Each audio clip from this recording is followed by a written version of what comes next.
Temporaryong giban ang mga biyahe padulong South Korea tungod sa daling pagsaka sa kaso sa coronavirus disease 2019 kun COVID-19 sa maong nasod. Dugang detalye sa nato pinaagi sa live report ni John D. Esteban. John D.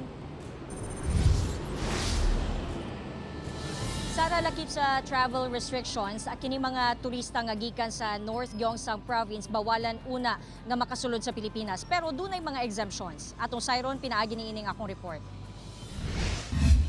Nakapalit na og tiket ug naasikaso na ni Ray Anthony Perez ang iyahang visa alang sa iyahang pagbisita sa South Korea.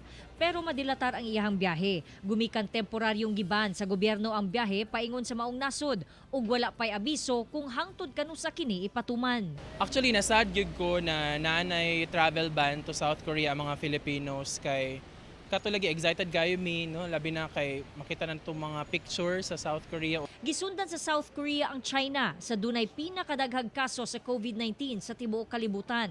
Tungod sa paspas nga pagkatag sa COVID-19 sa South Korea, mga permanent resident, OFW o estudyante lamang ang makabiyahe. The results of the risk assessments will guide the IATF in either expanding the travel ban or keeping the status quo.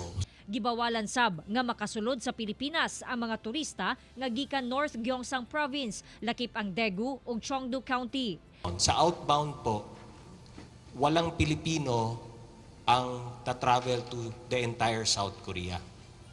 Except kung OFW ka or estudyante kang mag-aaral abroad, no? Or permanent resident ka ng South Korea. Pero si Presidente Rodrigo Duterte dili uyon sa travel ban sa South Korea. No country can do that. If the guy is healthy, why would you? You cannot do that. There cannot be a total travel ban, and you do not allow anybody to enter the.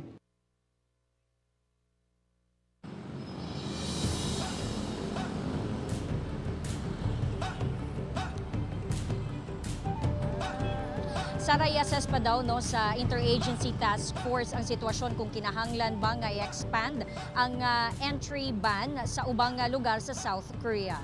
Sara. Okay, daghang salamat, John D. Esteban.